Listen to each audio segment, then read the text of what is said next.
Que hora é aí agora? Não tem como eu saber, né? Então, em caso de dúvida, vamos lá. Bom dia, boa tarde, boa noite, boa madrugada, bom almoço, boa janta. Tudo bem contigo? Meu nome é Thiago Quadros e eu tô aqui mais uma vez no canal da Delxis para poder trazer um material interessante para vocês, trazer aí alguma questão mais prática ao nosso favor e a gente poder aí tá aprendendo um pouquinho mais, né, a todo momento. Qual que vai ser a nossa ideia hoje?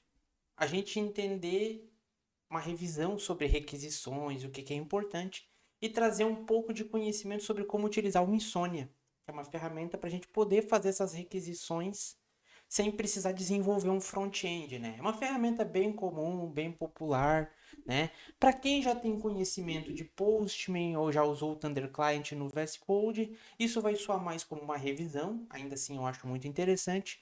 Mas para quem está com aquela dificuldade de ler a documentação e entender, esse vídeo é excepcional. Essa pessoa que quer aprender a fazer a primeira requisição lendo uma documentação, na minha opinião, já dá o like, já se inscreve no canal aí, porque faz total sentido com o objetivo desse vídeo, tá? Por que eu quero dizer isso? Porque uma coisa que é importante a gente ter em mente aqui, e deixa eu até me aproximar de ti, é porque nesse momento, nessa aula, eu vou fazer uma coisa um pouco diferente do que talvez é esperado que faça. Nós não vamos trabalhar com back-end fictício. Eu não desenvolvi um back-end para esse vídeo, para essa aula. Eu vou mostrar para ti, nós vamos revisar os conceitos, mas eu vou mostrar para ti três documentações diferentes. Eu vou te mostrar uma documentação de uma API gratuita em português. Eu vou te mostrar a documentação de uma API gratuita fictícia em inglês. E eu vou te mostrar a documentação de uma API paga, uma API fechada, de um serviço bem comum. Então, a gente vai estar vendo de três formas diferentes. E o meu objetivo no fim desse vídeo é que tu aprenda a bater o olho em qualquer documentação e entender o que tu precisa procurar e entender o que é cada coisa, tá? Então, eu conto contigo para caso tu tenha alguma dúvida, tu me deixa um comentário para eu poder te dar a atenção que tu merece, tá? É uma troca honesta, eu diria, né? Eu venho com o conhecimento e tu vem com as dúvidas para eu poder te ajudar com a força de vontade. Mas vamos lá, deixa eu vir pro código, deixa eu vir para a tela aqui na prática, porque é o seguinte, deixa eu voltar aqui para minha página inicial, porque a primeira documentação que eu quero mostrar para vocês, eu vou apresentar os serviços e depois a gente vai para os conceitos, tá? A primeira que a gente vai ver vai ser a Brasil API. É uma API experimental com basicamente um conjunto de endpoints de serviços que a gente utiliza com bastante frequência até em aplicações, né? Coisas como identificação de DDD, identificação de município, cidade, questões para conferir instituições que participam do serviço do Pix e coisas similares. A gente vai ter no nosso segundo exemplo, que vai ser em inglês, e é uma API fictícia, porque ela vai permitir que a gente faça todas as alterações sem causar impacto de verdade na estrutura dos dados que tem lá, é a JSON Placeholder. Tá? Essa aqui é uma API também que é ótima para aprender e ela é ótima porque ela faz uma coisa que a Brasil API não faz. Na Brasil API, a gente consegue consumir vários serviços. Com a JSON Placeholder, eu consigo simular todas as operações do CRUD: criação, leitura, atualização e remoção. Eu consigo simular tudo. Mas, em troca, claro, os dados são fictícios, mas a gente vai ver isso depois na prática. E daí a gente vai ter o Pipe Drive, que eu peguei em exemplo. Para alguém eu ia ter que acabar fazendo propaganda. Então eu vou fazer propaganda de uma API que eu já trabalhei e particularmente eu gostei de trabalhar com essa API, tá? Ela é robusta, ela tem uma imensidão de endpoints, só que ela é uma API que é paga. Por quê? Porque tu precisa ter contratado o serviço do Pipedrive, que para quem não sabe é um CRM, essa é a versão curta, né? E com esse serviço a gente daí vai conseguir criar uma chave que permite a gente ter acesso aos recursos da API. Basicamente isso, para mim, tá? Só que agora é o seguinte, blá blá blá, pipipi, popopó. Agora é o ponto é o seguinte, vamos aproveitar para revisar. E para quem não nunca viu, vai aprender agora. Quando a gente fala de uma requisição, o que a gente espera? A gente espera ir em um outro servidor, em um outro serviço, fazer uma solicitação de informação, uma solicitação de envio de informação, e depois a gente consome o resultado disso. Essa operação ela pode ser assíncrona e ela pode demorar. Então eu posso ter resultados diferentes se eu mandar dados válidos ou dados inválidos. Ou tentar fazer uma operação com um valor que não existe, né? Um recurso que não existe. Ou se eu realmente cometer um erro de escrita. Eu posso ter vários cenários.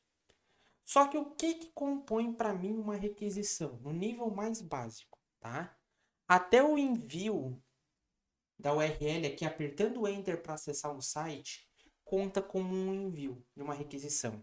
Uma requisição geralmente GET, porque a gente está apertando o Enter para acessar o site, todas as informações estão escritas ali na caixa da URL. Mas vamos vir, por exemplo, vamos pegar nossa primeira API. E eu vou focar nela no primeiro momento para a gente entender os exemplos.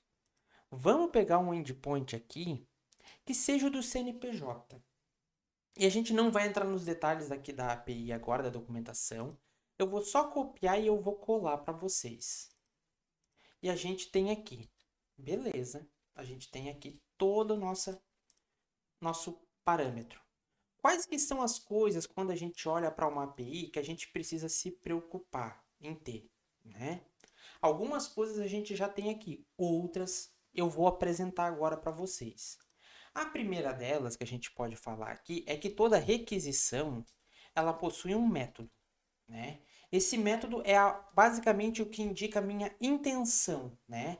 Então ele pode ser get, ele pode ser post, ele pode ser put, ele pode ser patch, ele pode ser delete, né? A gente pode ter alguma outra opção, mas essas 5 são as mais importantes, são as 5 opções que tu, pessoa desenvolvedora, precisa masterizar o que está acontecendo aqui, tá? Depois disso, o que toda requisição vai ter para mim? Ela vai ter um endereço, né? Que vai ser um dado de base, que vai toda a vida se repetir para mim. E daí ele aqui, no nosso caso, ele pode ser esse https brasilapi.com.br/API, né? Então o endereço seria o local onde toda a API se encontra, né? Todos os recursos daquela API se encontram em brasilapi.com.br/API.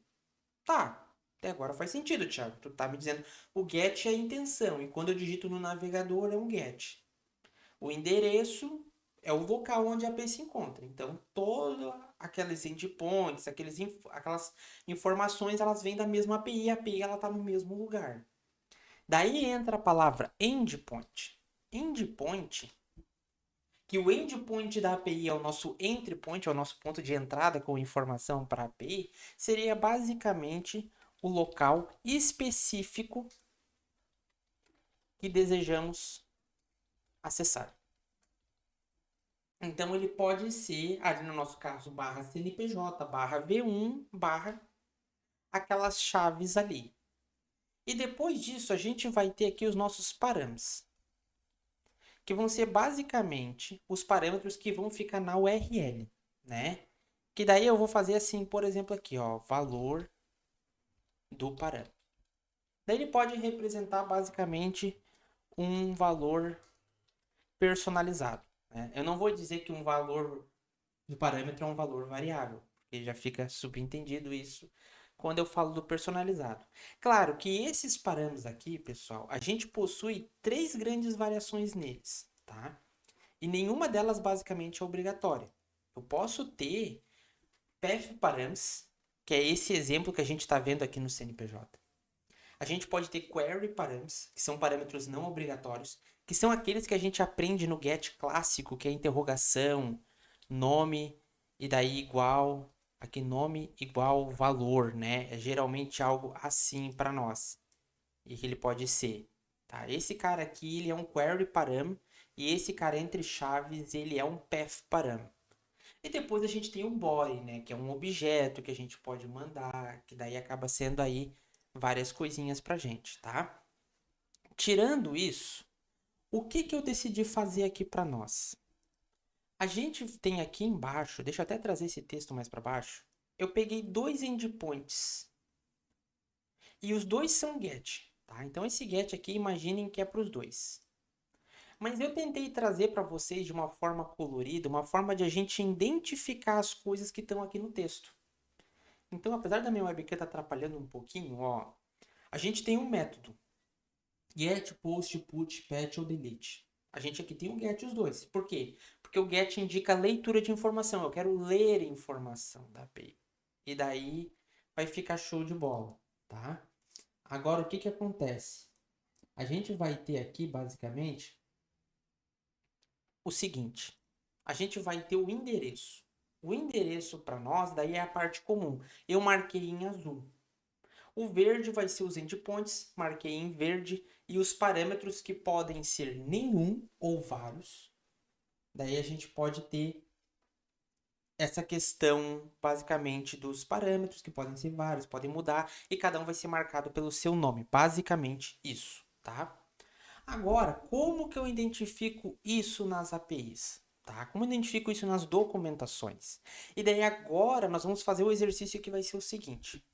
Nós vamos pegar cada uma das documentações e nós vamos tentar achar esses 4 elementos. A gente tem os outros dois, né? O body, que eu já citei, e a gente tem um que eu não citei, que são os headers, que são opções de cabeçalho. Mas depois eu vou tentar abordar elas dando situações mais específicas, tá? No nosso caso da documentação aqui do Brasil API, deixa eu pegar um outro endpoint agora. Deixa eu pegar o endpoint do IBGE. E vamos pegar esse aqui, ó. Retorna municípios da unidade federativa, tá? Daí vocês vão ver que aqui eu tenho basicamente brasilapi.com.br /API /IBGE. Daí tá vendo que tem uma parte do texto que já está em azul? Essa parte que está em azul, ela já não faz parte do endereço. Ela já é o início do endpoint. E daí esse endpoint, vamos parar para pensar junto. Quantos path params ele tem? Ele tem um. Está descrito na documentação, mas mesmo que não tivesse descrito na documentação, eu olho aqui e eu vejo que tem as chaves. Sigo o F.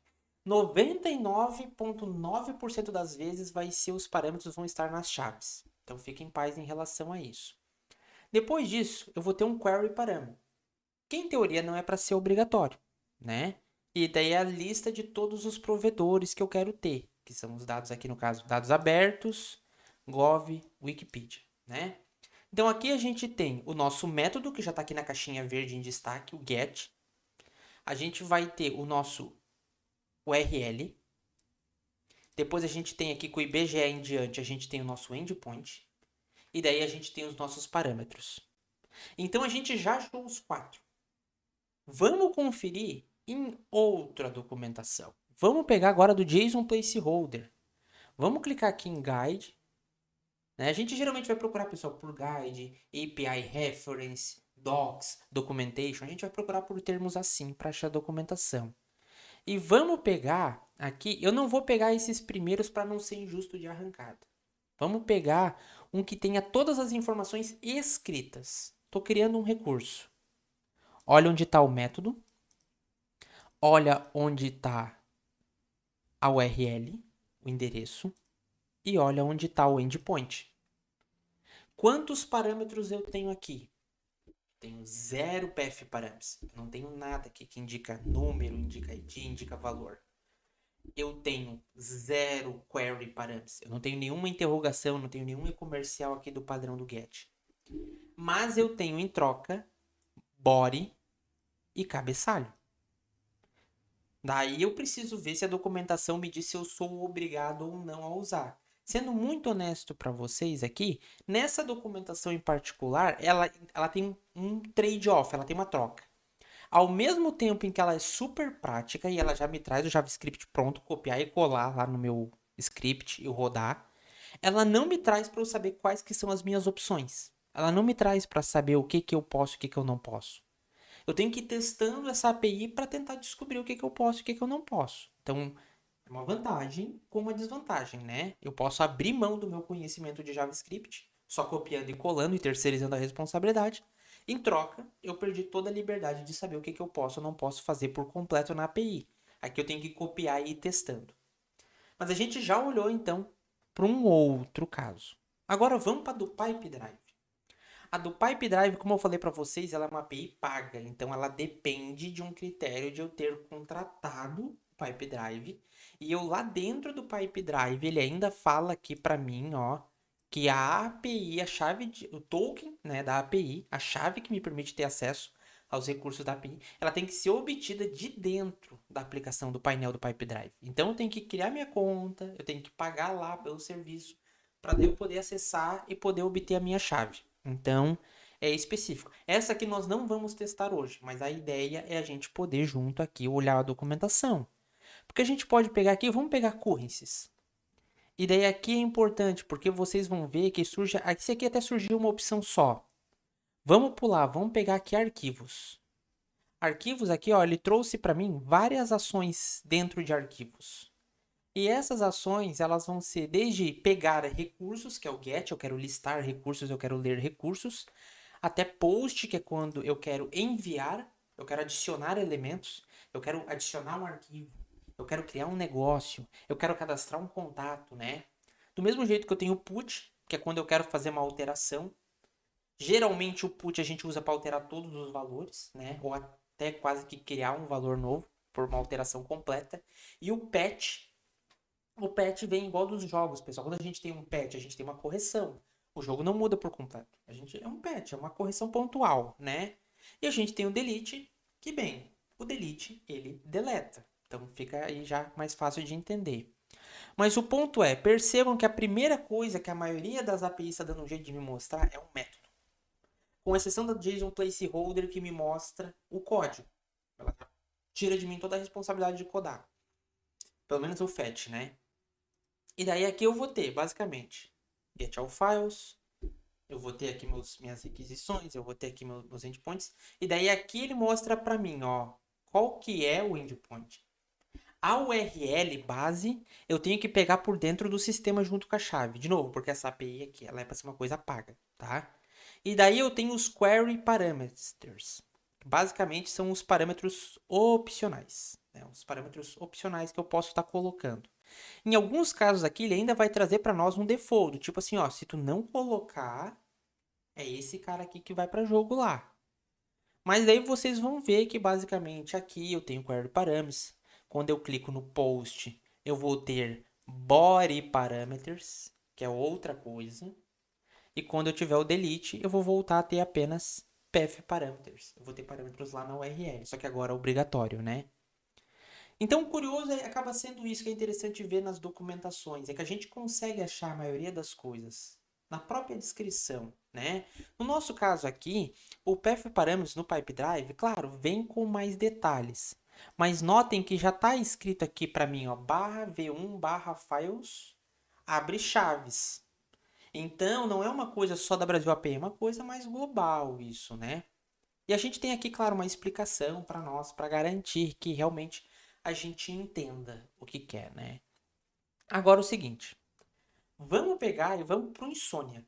E vamos fazer uma requisição do Brasil API, que vai ser um GET, que é a única opção que a gente tem lá. A gente só consegue ler informações. E depois a JSON Placeholder, vamos fazer uma brincadeirinha ali com o post, com o delete, né? Para a gente poder ver as coisas acontecer. Qual que vai ser a nossa jogada aqui, então? É o seguinte, dentro do Insônia aqui, deixa eu voltar para minha raiz aqui. Eu posso estar criando várias coleções. O Insônia, ele é muito parecido com o Postman e parecido com o Thunder Client. A gente tem outras opções, mas basicamente essas aí acabam sendo as principais que eu já usei na minha vida e eu acredito que são as mais famosas no mercado, né? Qualquer coisa, peço perdão pelo meu vacilo para os concorrentes aí. O que acontece? A primeira coisa que eu faço no Insônia é criar uma coleção. Uma coleção é um agrupamento de requisições. Geralmente é legal a gente agrupar por API. Então aqui, por exemplo, eu tenho uma aqui porque no passado eu já trabalhei com o Pipedrive. Então eu tenho aqui uma coleção de requisições do Pipedrive. Eu tenho aqui as coleções aqui de algumas coisas particulares minhas, tá entendendo? Aqui eu tenho de outros projetos. Mas basicamente cada uma dessas aqui, por exemplo, se eu clicar aqui em Lab App, elas vão indicar para mim um conjunto de requisições que eu posso fazer na mão, criando elas, ou eu posso receber um arquivo JSON e simplesmente importar, né? Então, eu posso, por exemplo, pedir para alguém, ó, cara, tu tá criando tua API para eu poder testar se funciona, eu quero que tu me mande o código da tua API para eu poder executar, me compartilha lá o repositório, mas me manda também as requisições para eu rodar no Insomnia. E o cara vai exportar para ti e já era, tá?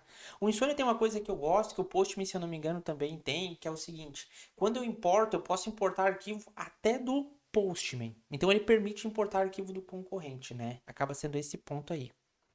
Depois disso, deixa eu botar aqui então para criar uma coleção. E eu vou criar uma coleção aqui chamada Delxis YouTube. E daí a gente vai dar um criar aqui. E daí agora é o seguinte, eu estou em branco, eu tenho nada aqui. Eu posso configurar algumas coisas específicas aqui, como ambiente de base, variáveis de base. Posso cookies deixar pré-configurados, certificado digital se necessário. Mas eu não vou abordar isso, porque isso aqui é para ser um conteúdo introdutório ao Insomnia, tá?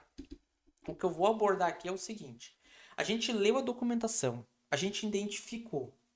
Agora a gente vai usar dessa identificação para conectar com as requisições HTTP que a gente vai fazer aqui. Então agora eu basicamente peguei aqui para fazer uma requisição do zero e a gente vai fazer ela e nós vamos ir conferindo conforme. Então eu vou vir aqui para mim no meu Brasil API. Eu vou pegar agora, eu vou pegar a do DDD mesmo, porque a do DDD ela vai ser um pouquinho mais tranquila de vocês poderem ler na tela, né? Aqui o resumo é, eu vou pegar um DDD e ele vai me dizer de qual estado é e de qual cidades fazem parte, né? Porque tem DDD que tem um monte de cidade e tem DDD que tem quase nada de cidade. Então, tirando isso, o que eu vou fazer aqui? Eu já tenho o método e a documentação do Brasil API, convenientemente, não é todas que fazem isso, ela me entrega a URL completa. Tá? As que não te entregam essa parte inicial da URL completa, te entregam só o endpoint assim, tu que te vire, eu recomendo vocês procurarem por sessões de Getting Started ou Iniciando o Desenvolvimento, porque daí vai entregar essas informações que se repetem, por exemplo, URL de base, quais que são, por exemplo, se é obrigatório ter algum token de cabeçalho, alguma coisa do tipo, né? Mas tirando isso, vamos lá, eu vou copiar aqui, eu vou ir para o meu Insomnia, e eu vou garantir aqui primeiro que eu tô com o get selecionado, tá? E eu vou colar aqui o meu endpoint com meu link, né, o meu endereço completo. E eu tenho que trocar a única coisa obrigatoriamente, eu tenho que trocar o DDD por um DDD válido, né? Quando for coisas muito específicas, esperem que na documentação exista exemplos. Tá? Pipedrive, por exemplo, é uma documentação que trabalha muito com isso, mas é comum em outras. Por exemplo, status. Status 0 é pendente. 1 é em andamento. 2 é concluído. Geralmente tu vai ter um comentário te avisando isso para tu não ter que adivinhar. O caso da Brasil API, ela não trabalha tanto com isso porque ela espera que essas coisas sejam um pouco de conhecimento comum. Então, DDD, todo telefone tem DDD, né? Por exemplo, eu vou botar aqui na minha terrinha de nascimento, né? DDD 51, né? É os guri do sul. E aqui, ó, Rio Grande do Sul e todas as cidades que utilizam o DDD 51, que é muita cidade. E como a gente já pode notar, veio em ordem alfabética decrescente. Por quê? Não sei, a documentação não fala.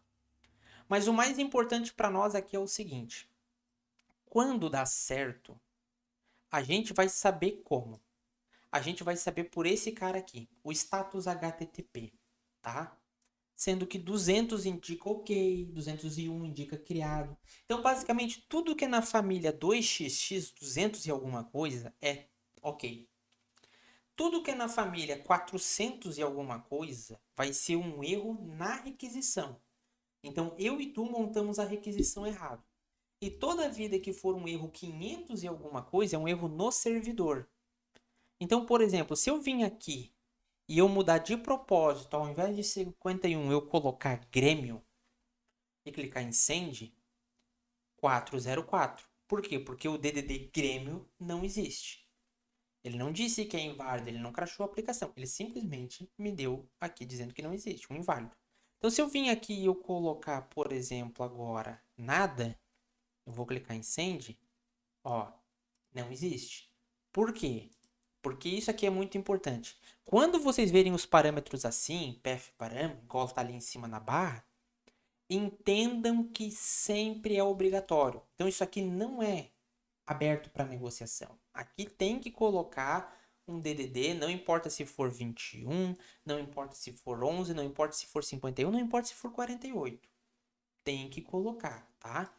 Mas isso aqui é uma requisição GET simples. Nessa requisição a gente não possui cabeçalho, a gente não possui body, a gente não possui query params. A gente possui apenas path params.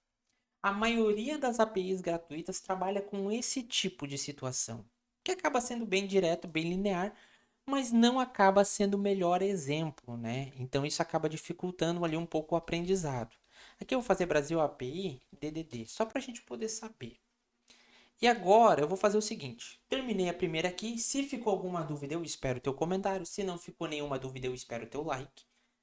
Deixa eu vir para JSON Placeholder, porque agora a gente vai pegar e a gente vai fazer o seguinte, nós vamos mexer propositalmente, nós vamos mexer com a update de recurso. Por quê? Porque ela tem para nós uma URL de base, ela tem um método diferente do get, então a gente vai fugir do padrão. A gente tem o nosso endpoint aqui de boinha e a gente tem um PF param, além de ter o body. Thiago, como que tu sabe que isso aqui é se não tá com as chaves? Apesar da JSON Placeholder ela ter quebrado as regras do que a gente espera que seja uma documentação, é importante lembrar de novo que ela está te dando um exemplo prático, ela não te dando um exemplo teórico, igual as outras duas documentações que eu te mostrei. Então aqui a nossa jogada vai ser basicamente pegar esse 1 e entender que ele muda, porque beleza, é um post, realmente procurar um post pelo ID faz sentido. Daí aqui eu concordo que vai com uma dedução, mas essa curiosidade faz parte de quem desenvolve, né? Brincar com as possibilidades. Aqui o que eu vou fazer para nós? Eu vou copiar essa URL toda, eu vou vir aqui, eu vou clicar nesse botão de mais para criar uma nova requisição. E agora a primeira coisa que eu vou fazer, eu vou mudar o método. Lá na documentação, para quem prestou atenção 5 segundos atrás, estava put, porque é uma atualização, que pode ser uma atualização completa do recurso, quase como se fosse um recurso novo substituindo o anterior. Então, vou clicar nela aqui, vou colar o meu endpoint, e agora é o seguinte, ele está dizendo para mim aqui que eu tenho o body, e está com esse JSON, stringify, pipipi, popopó. O que aqui faz parte da requisição e o que aqui é JavaScript? A única coisa que faz parte da requisição aqui para nós é este objeto aqui, que eu vou copiar para alterar ele dentro do Insomnia para mim. Eu não tem como digitar aqui, então não tem como alterar aqui. E daí o que eu vou fazer vai ser basicamente, não é um parâmetro, é um body. Vocês viram aqui, ó, tá escrito aqui especificamente, body. Então eu vou vir no body, eu vou clicar aqui e o body, vocês vão ter duas grandes situações. A gente tem outras, tá? Existem várias outras, mas vocês vão ter duas grandes situações. Form data, quando vocês querem mandar tipo de informação mista. Ah, eu estou mandando texto de um formulário, mas o meu formulário tem arquivo de anexo. É form data. E a gente vai ter o JSON, que vai ser largamente utilizado quando vocês forem mandar só texto, só coisas que podem virar string. Ah, tem número, tem... Tá, mas pode virar string. Porque o JSON para nós aqui dele vai ter a mesma estrutura daquele objeto. A gente vai ter uma diferença só. E aqui é importante já porque que eu estou usando o Insomnia e eu não tentei digitar em nenhum outro lugar antes. Porque o Insomnia, ele vai me avisando, ó. Ele vai dizendo que ele espera que as coisas sejam strings. Então ele espera que isso aqui seja uma string, que isso aqui seja uma string, seja uma string, e assim a gente vai indo, tá? Então aqui, ó, a ideia, até aqui é para ser aspas duplas, na verdade, né? Aqui eu tô viajando. Deixa eu arrumar aqui rapidamente para nós. E a gente colocando aspas duplas, vocês vão ver que aquele bolinha vermelha ela vai indo para baixo, porque eu vou resolvendo uma linha e ela vai indo para a próxima linha que ainda tá com erro. E daí agora que eu consertar tudo e remover a última vírgula, porque não pode ter a última vírgula aqui no Insomnia, Agora eu posso pegar esse objeto e mandar. Pô, Thiago, é exatamente igual no JavaScript? Não. Não, tem essas diferenças aqui. Esse exemplo no JavaScript aqui é totalmente funcional, ó, e as chaves não tem. Mas é que aqui nós não estamos escrevendo JavaScript aqui no body. Isso aqui é uma coisa que o pessoal se confunde. Nós estamos escrevendo uma coisa que é muito próxima, mas não é JavaScript. Tá? Tanto que se eu mandasse isso aqui para uma API que é em PHP, ele teria que desestruturar, decodificar isso aqui e ainda conseguir ler. O JSON permite isso. Parece JavaScript, mas não é exatamente JavaScript nesse caso. Dito isso, o que eu vou fazer agora para nós aqui? Eu vou alterar, eu vou colocar aqui Thiago. E aqui eu vou colocar eu sou muito lindão. Né? Entre parênteses, segundo minha mãe. Vamos fazer aí a nossa brincadeirinha. Depois de o body preenchido, os parâmetros preenchidos, no nosso caso aqui um path param, e a gente pode colocar o nosso cabeçalho aqui se precisar, mas se vocês notarem ele já vem com algumas coisas preenchidas. Não vou entrar em detalhes quanto a isso, curiosidade seja teu guia nessa situação, mas aqui no nosso body, então a gente tem as informações que a gente quer mandar para alterar. Elas não ficam na URL. Tu não consegue copiar e colar isso no navegador para executar. Essa estrutura toda aqui do body, ela fica à parte. Mas dito isso, toda a vida, no entanto, se eu clicar em send, ele vai aparecer para mim o erro 200, porque significa que deu tudo certo. E levou mais de meio segundo. E a gente teve aqui de leitura aqui 106 aqui bytes, né? Se fosse B minúsculo era bits, B maiúsculo bytes. Tudo isso alterou. Só que daí, como eu falei para vocês, essas alterações dentro da API é mentira. Então, se eu usar o endpoint de listar, e eu espero que tu teste isso também assistindo esse vídeo, pratique junto, é muito importante, tu vai entender que é quase que a mesma coisa ali, né, que acaba pegando. Agora, o que acontece aqui para nós? Tirando isso, se eu vim aqui e tentar colocar algo que não existe, eu vou receber um erro 500. Eu digitei um ID inválido, digitei um ASD no lugar, mas eu recebi um erro 500. Primeiro que graças a esse erro eu consigo saber que a API ela foi feita considerando o Express. Né? A gente tem aqui o JSON Server, mas a gente também tem o Express aqui na jogada. E aqui ele está dizendo os erros, mas o principal para nós, quando o erro é 5 alguma coisa, é erro do servidor. O erro não foi meu. Ah, se toda vida que eu colocar algo válido funciona, então o erro é meu, eu posso evitar.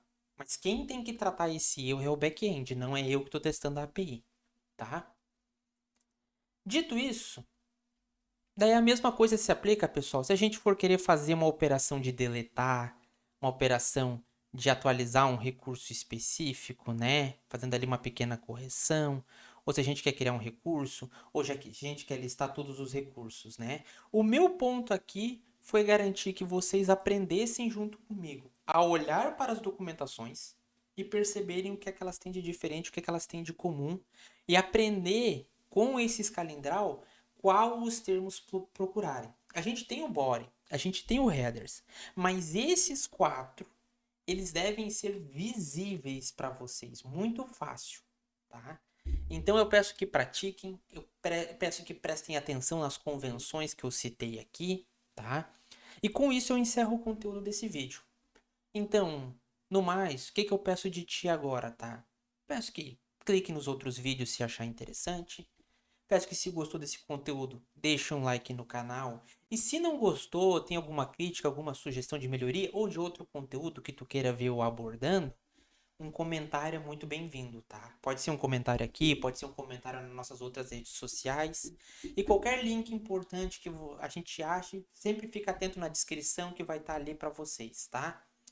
Na minha parte é isso por hoje. Esse vídeo acabou passando um pouquinho da minha estimativa, mas eu espero que tenha sido proveitoso. E no mais eu me despeço por hoje.